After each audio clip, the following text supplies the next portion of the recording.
No te pases from Chile.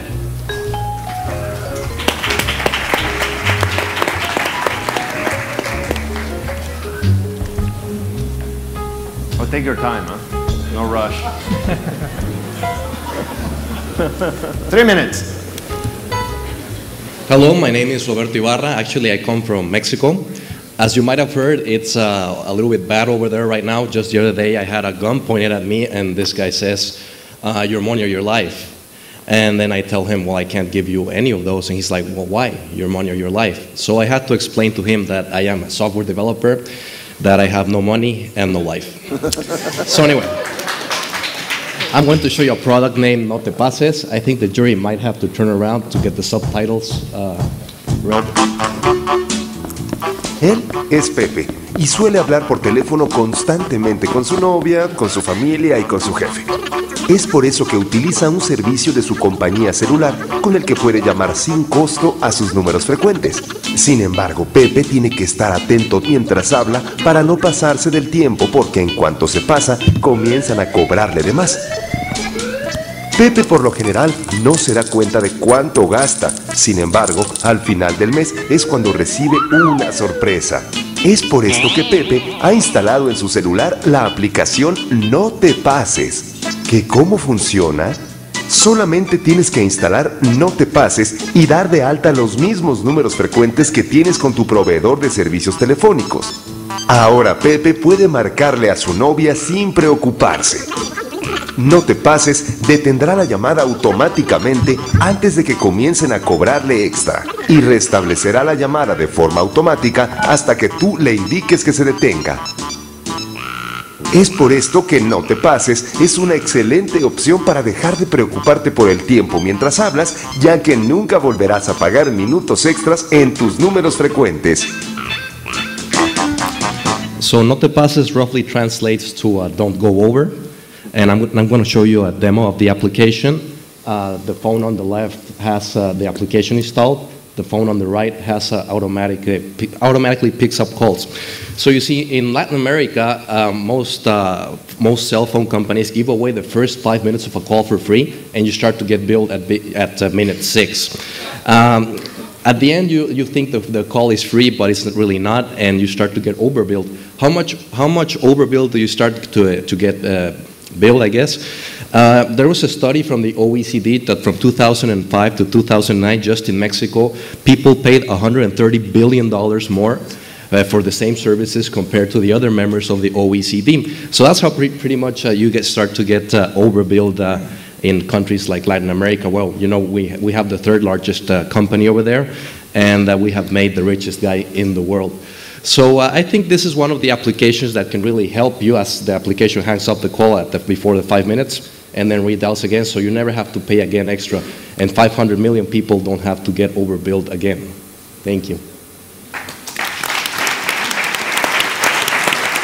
Thank you, Roberto. Thanks for the presentation, jury. So how many people are using it today? Around 300,000 people, more or less. We launched January 1st, 2011, so it gets downloaded around 1,000 times a day. Right. Wow. Sorry, go on. Which platforms are you supporting? Nokia and BlackBerry.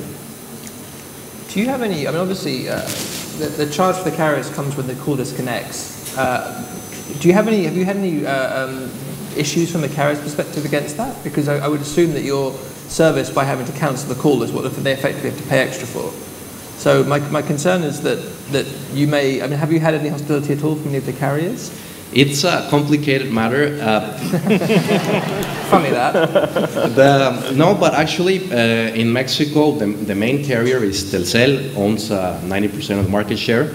We have heard from customers that actually their call centers, when they complain about how they're going to get billed if they told them that there's going to be a free call, and the guys from the call center actually suggest an application like this for their customers.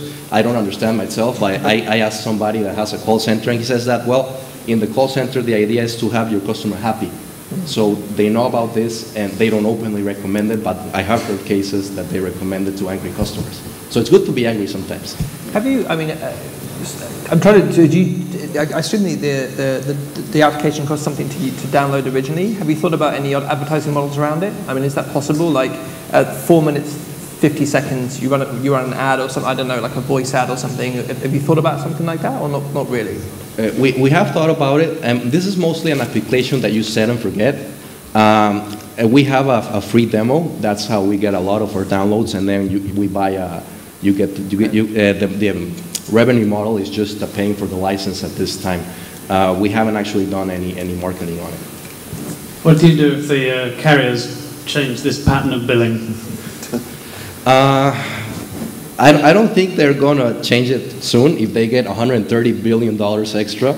I think that's a pretty tough question to let go of. Actually, there's a lot of the government's trying to get involved because they say, how can we get we are the poorest nations, we're on the poor side of the world, and we have to pay more as we were on the richer side of the world. So I think this is like an example of how technology can actually make our lives a little bit better, defending us against those big telecoms. Where do you see an exit with something like this? Like, what is your, I mean, who would buy this sort of technology? I mean, as a feature, I totally get it, and it's really useful. And I think in the UK, there are certain, I mean, we have a little bit longer in certain countries before they cut it off, but I can definitely see this being really useful. But where do you see this thing going to? I'm sorry, what do you mean? Where do you see, how do you want to exit this company? Is it just like a lifestyle business, or how do you see it? I just see it as a one opportunity, like on this, and actually, if the business model changes, at the end, it's also a triumph because with technology, we were able to change the world to make it a better place, and it's true. We're making money in the middle of it. That's nice, but that will also. It's also important to think besides money, how we can make the world a better place for us. So, Roberto, is this just for Latin America, or is it for other markets? Because I can see a lot of potential for this in markets such as India and in China, where they have a very similar business model with the operator. So are you guys in those markets as well? Well, actually, well, you know, in the Nokia store, it's worldwide. I would really like to get to meet people from Nokia there, because this is a good lesson learned. The way to actually, thank you, the way to actually make money in this business, in this market for us, was when Nokia recommended us and put us on the front page of the Obi store. That's where you really start to get money.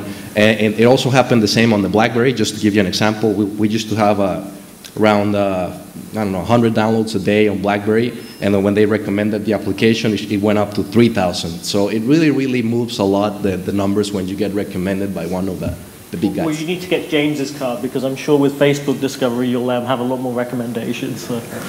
Thank you very much, Roberto. Thank you. Thank you for trying to save the world a little bit.